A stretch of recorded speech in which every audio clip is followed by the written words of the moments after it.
안녕하세요. 안녕하세요. 네, 간단한 자기소개 부탁드립니다. 한국청소년정책연구원이라는 국책연구기관에서 일을 하고 있는 장근영이라고 합니다. 오늘 제가 궁금한 게요. 자존감이 높은 사람들이 가지고 있는 습관이라고 할 만한 게 어떤 습관이 있을까요? 첫 번째는 자기평가 기준이 있다. 남이 뭐라고 하든지 그건 신경을 안 쓰고요. 자기가 잘했으면 잘한 거고 자기가 못했으면 못한 거다. 그러니까 남의 평가 기준을 사용하기보단 자기만의 평가 기준을 사용하는 습관이 있다라고 말할 수가 있습니다. 또 하나가 제가 보기에는 자기를 농담의 소재로 삼는 걸 전혀 두려워하지 않아요. 남들이 나를 아무리 웃음거리로 삼아도 내 가치나 이 중요성이 그거에 영향을 받지 않는다는 걸 너무 당연하게 알고 있기 때문에 필요하면 언제든지 자기를 웃음거리로 던질 수 있어요.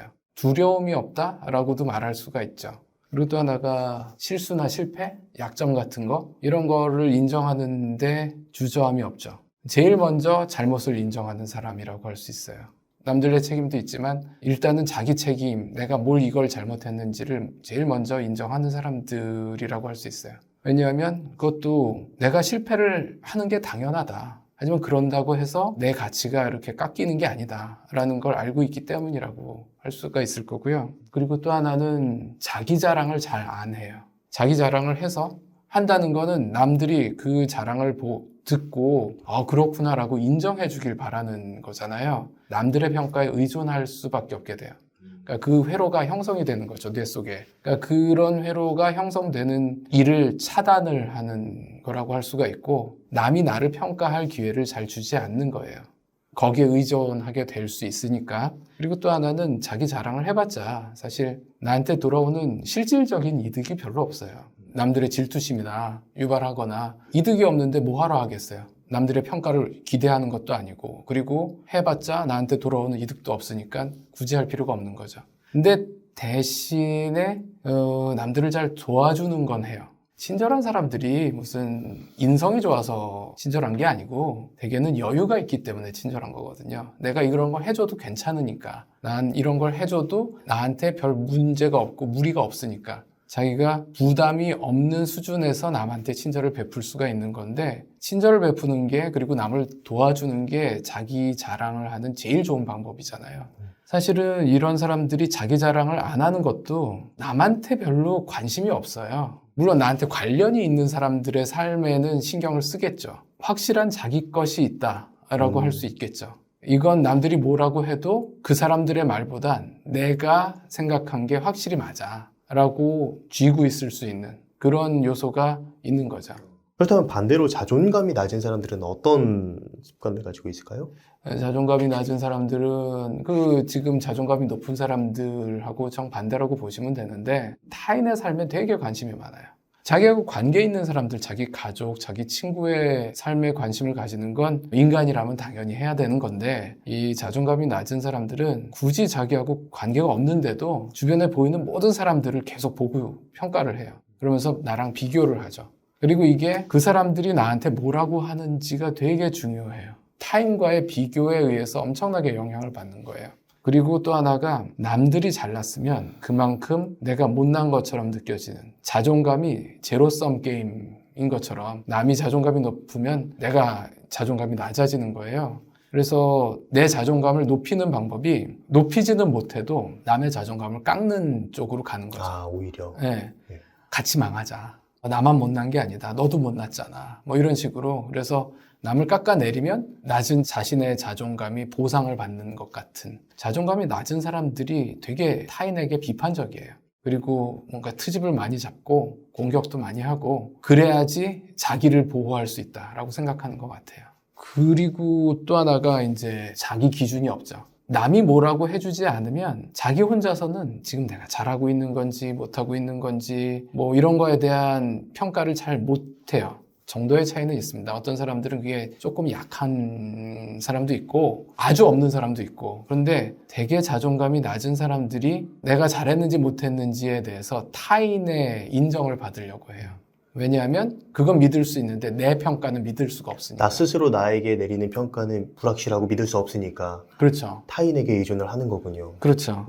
이런 사람들이 왜 그러면 자기만의 평가 기준이 없냐 하면 자기만의 영역이 없다라고 해야 될까요? 확실하게 이건 내가 잘 알아 라는 거, 이 분야에 있어서는 남들보다 내 말이 맞아 라고 내세울 수 있는 그런 영역이 없어요. 다른 뭐 일에 대해서만은 이렇게 없을 수도 있지만 최소한 자기 자신에 대해서는 그게 있어야 되거든요. 이런 일을 하면 내가 기분이 좋고 이런 일을 할 때는 내가 기분이 별로야. 뭐 이런 거는 확실히 있어야 되잖아요. 그 나에 대해서는 내가 전문가일 수밖에 없으니까. 네. 근데 자존감이 낮은 사람들일수록 그 자기 기분에 대해서도 좀 잘 모르는 것 같아요.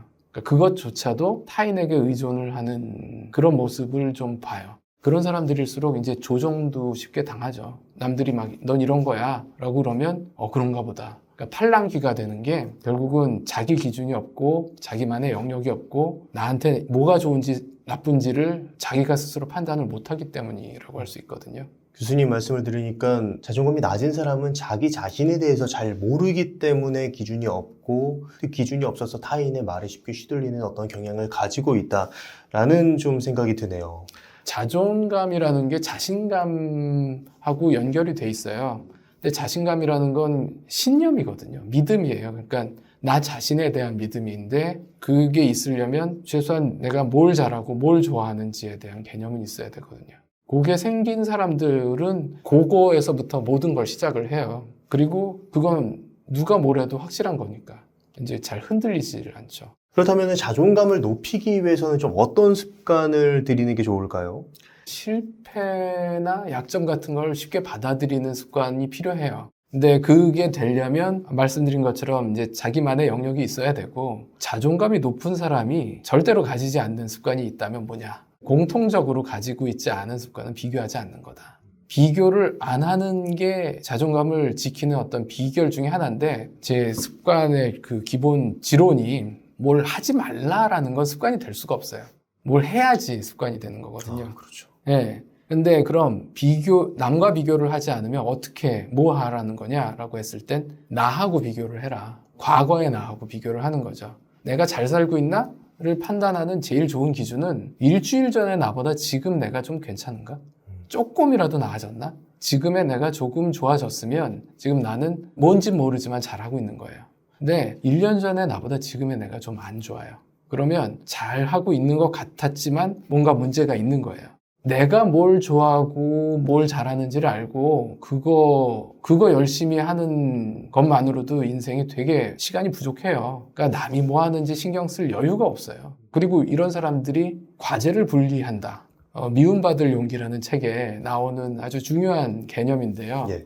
내 과제가 있고 남의 과제가 있다라고 거기서 얘기를 해요. 그게 실존적인 개념이기도 하고 아들러의 심리학에서도 얘기하는 건데 내 과제는 내 일을 잘하는 거예요. 내가 할 수 있는 일들을 잘하는 거고 남의 과제는 그건 내가 알 바가 아닌 거죠. 남들이 나를 뭐 어떻게 평가를 하든 좋아하든 싫어하든 그거는 그 사람의 일이에요. 그 사람의 그 평가가 나한테 영향을 미치면 그땐 내 일이 되긴 하죠. 그러니까 내 상사가 나를 좋아하고 싫어하는 건 나한테도 중요한 일이죠. 하지만 나하고 별 관계가 없는 사람이 나를 좋아하고 싫어하고 뭘 나를 부러워하든 혹은 나를 우습게 보든 그건 나하고는 상관이 없어요. 그렇게 살라고 내비두는 거예요. 그건 그 사람의 일이니까. 그냥 나는 내가 할 수 있는 일을 그리고 내가 해야 되는 일을 잘하기에도 바쁜 거죠. 과제를 분리를 잘하는 사람들이 자존감이 잘 흔들리지 않아요. 그러니까 그 사람들의 자존감이 아주 높다, 낮다 그거는 그때그때 다를 수 있는데 어쨌든 그 사람들의 자존감은 되게 단단하다. 그러니까 멘탈이 강하다라는 사람들이 되게 그런 특징을 가지고 있어요. 자존감이 높거나 낮은 것도 중요하지만 자존감이 얼마나 많이 왔다 갔다 하느냐 이것도 굉장히 중요한 개념으로 알고 있는데 그 부분을 지금 얘기를 해주신 것 같습니다. 예, 강한 멘탈, 유리 멘탈의 차이라고 할 수 있겠죠. 그렇다면은 이렇게 자존감을 높이기 위해서 타인과 나를 분리시키자라고 그냥 마음만 먹는다고 해서 그게 잘 되지는 않을 것 같아요. 그렇죠. 그렇다면 자존감이 높아지는 습관을 만들어야 되는데 그런 습관은 어떻게 만들 수 있을까요? 현재 자기 상태를 진단하는 거에서부터 시작해야 되거든요. 그거를 빼먹고 그냥 습관 전략으로 넘어가면 내가 왜 이래야 되지? 라는 질문에 봉착을 해요. 그래서 저는 일단은 진단부터 하시라. 근데 진단한다는 게 별게 아니에요. 스마트폰을 끄고 아무것도 보지 말고 소위 말하는 멍 때리기를 하는 거죠. 기분이 좋은 거야? 나쁜 거야? 내 자존감이 정말 어떤 상태지? 라는 걸 알 수 있는 거의 유일한 방법은 내 속을 들여다보는 건데, 그러려면 외부로부터 좀 차단을 해야 돼요. 내 기분이 어떤지를 명확하게 알면 그 다음 단계는 뭐냐면 어떨 때 내가 자존감이 깎이는지 그걸 생각해 보는 거예요. 어느 순간에. 언제 내가 좀 기가 죽고 약간 우울해지고, 그게 되게 소소한 순간일 경우가 대부분이에요. 심리적인 어떤 효과들은 큰 거 한 방이 아니고 대개는 소소한 거 여러 방입니다. 그러니까 강도보다는 빈도가 더 중요하거든요. 행복한 사람들도 크게 한번 행복한 사건이 터지는 게 아니고요. 대개는 아주 짜잘하게 소확행들, 좋은 사람을 만나서 기분이 좋아지고, 그 사람하고 별 얘기 안 했는데 그냥 미소를 교환하면서 몇 마디 나누면 기분이 좋아지고, 아주 조금 좋아지는 거거든요. 자존감이 깎이는 것도 똑같아요. 저 사람을 만나면 이상하게 별 얘기도 안 했는데 기분이 안 좋아져. 이 일을 하면 이상하게 내가 그걸 특별히 못하는 것도 아닌데 기분이 안 좋을 수가 있어요. 근데 그걸 평소에는 잘 느끼질 못해요. 모든 스마트폰 다 끄고 혼자서 생각해 보는 시간을 가져봐야지 알 수가 있어요. 그러면 요럴 때 내가 안 좋구나 라는 걸 깨달으면 그 다음에 목표는 내 기분을 깎아내리는 그런 순간들을 다른 순간으로 대체하는 거죠. 어떤 거 할 때 기분이 조금 좋아졌어, 뭔가 뿌듯했어 라는 순간들이 또 있을 거 아니에요. 그런 순간들은 최대한 늘리고, 내 기분을 깎는 순간들은 최소한으로 줄이는 쪽으로 목표를 삼고, 그 다음에 어떻게 해야 될지, 그거는 이제 사람마다 다 다르죠. 자기가 찾아야 돼요. 자기가 찾아야지 또 그게 자기 것이 됩니다. 교수님 말씀을 들으니까 약간 능동적으로 내 삶을 스스로 경영하는 느낌이다 라는 느낌이 들었습니다. 우리가 교육을 받으면서 감정적이 되지 말라고 많이 훈련을 받거든요. 인간은 이성의 동물이다 라는 얘기 많이 하는데, 사실은 감정을 빼놓으면 동기라는 게 생기질 않아요. 그러니까 우리는 감정의 동물일 수밖에 없어요. 자기 감정을 돌이켜보는 그건 습관일 수밖에 없어요. 습관의 힘이라는 거 언제 생기냐면, 그 습관이 그냥 습관으로 끝나는 게 아니라 기술을 가져와요. 감정도 마찬가지예요. 종교를 가진 분들은 잘 아시는 단어가 QT라는 게 있어요. Quiet Time. 그게 자기 내면을 들여다보는 시간을 갖는 거거든요. 결국은 기도를 하는 건데, 기도가 결국은 어느 순간에 어땠지라는 걸 돌이켜보는 건데, 그게 하나님이 아니어도요, 나를 한번 돌이켜보는 시간을 가져보는 게 좋아요. 그걸 일기를 써도 좋아요. 일단 쓰다 보면 오늘 무슨 일이 있었는지는 다 쓰게 되잖아요. 생각하게 되잖아요. 그래서 그때 기분이 어땠는지를 생각해 보시는 거죠. 요거는 그냥 처음에는 쉽지 않아도요, 하면 할수록 늘게 돼 있고, 무엇보다도 그거밖에 없어요. 다른 방법이 없습니다. 집에서 혼자 아무에게도 방해받지 않고 스마트폰 다 끄고 조용히 그냥 한번 생각해보는 시간을 5분이라도 가져보시면, 그걸 5분이 이제 10분이 되고 15분이 되면 그러면 감이 생기실 거예요. 아까 전에 우리가 자존감이 낮은 사람들의 습관에 대해서 알아봤는데, 내가 만약 그런 사람인 것 같다, 그렇다면 그런 나쁜 습관을 없애기 위해서는 어떤 방법을 활용하는 게 좋을까요? 습관 전략의 핵심은요, 뭘 없애려고 하지 않는 거예요. 그걸 새로운 걸로, 좀 좋은 걸로 대체하는 거죠. 쉬운 예로 탄산음료를 마시는 나쁜 습관이 있다고 할 때, 그걸 나 이제부터는 탄산음료를 마시지 말아야지 라고 생각을 하신단 말이에요. 그러면 성공하기가 어려워요. 대안이 없어요. 그리고 또 하나가, 하지 않겠다라고 결심하는 순간부터 뇌에서는 이게 결핍될 것이다라고 이제 인식하는 거잖아요. 탄산음료를 끊는데 얘가 이젠 한동안은 탄산음료를 못 먹겠네? 그럼 빨리 마셔야지, 더 많이 마셔야지 라는 생각이 들어요. 그래서 하지 않으려고 하면 2배로 힘들어요.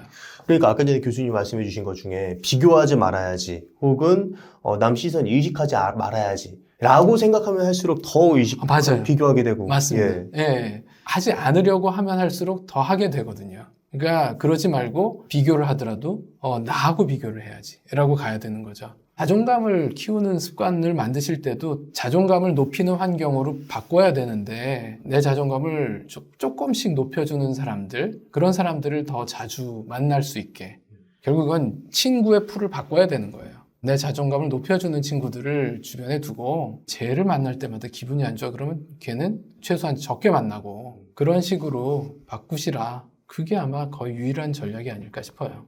자주 만나는 나의 자존감을 깎아먹는 친구가 있다면 그 친구를 좀 이제 단체로 만날 때만 만나고, 내 주변을 좀 다른 사람으로 채워놓고, 뭐 가족도 마찬가지죠. 나를 힘들게 하는 가족이 있다면 내 환경을 바꾸고, 뭐 자취를 하던가 이동을 하거나 그런 식으로 환경을 바꾸고, 뭐 중요한 행사가 있을 때만 그 가족하고 만나가지고 어떤 관계를 맺고, 이런 식으로 활용해도 괜찮을 것 같다라는 아예 맞습니다. 생각이 드네요. 정확하게 네. 바로 그런 거예요. 피할 수 있는 사람은 피하는 게 좋겠죠.